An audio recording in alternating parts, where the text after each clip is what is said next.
నా చిన్నప్పుడే మా అమ్మ నాన్న చనిపోయారు. మా అమ్మ నాన్న చనిపోయాక చుట్టాలెవ్వడు కనీసం నన్ను చూడ్డానికి కూడా రాలేదు. కానీ సుగుణ నా లైఫ్లోకి వచ్చాక ఇంకా అంతా తనే అనుకున్నా. తనని దేవతలా చూసుకున్నాను రా. అది ఇలా చేసిందంటే నేను ఇప్పటికీ నమ్మలేకపోతున్నాను రా. బాధపడకండి సార్, ముందు మందు తాగండి, కొంచెం రిలీఫ్ అవుతారు.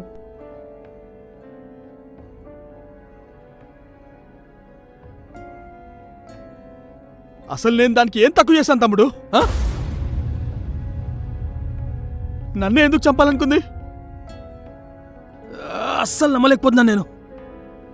సార్, నేను నా కళతో చూశాను సార్. వాడు మీ వైపు మీ ఇంట్లోనే అలా చేయడం. చెప్పొద్దు, దాని గురించి మళ్ళీ చెప్పొద్దు. దాని గురించి నేను వినకూడదు.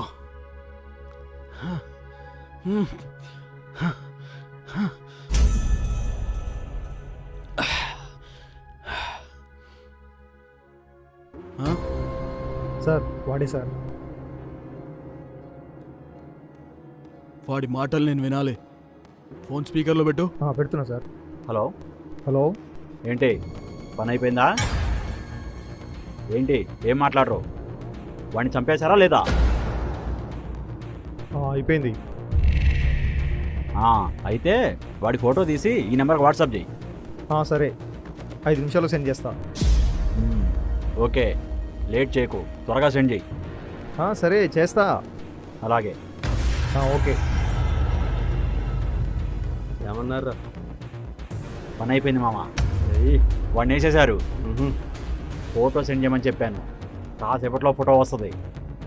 పెట్టుకునేవరా నువ్వు? అనుకున్నది సాధించావు పో. మామా.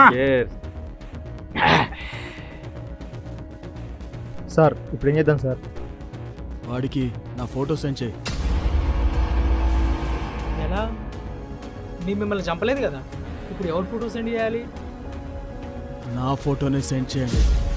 నీ ఫోటోనా సార్? నీ ఫోటో ఎలా సార్? చంపకుండా?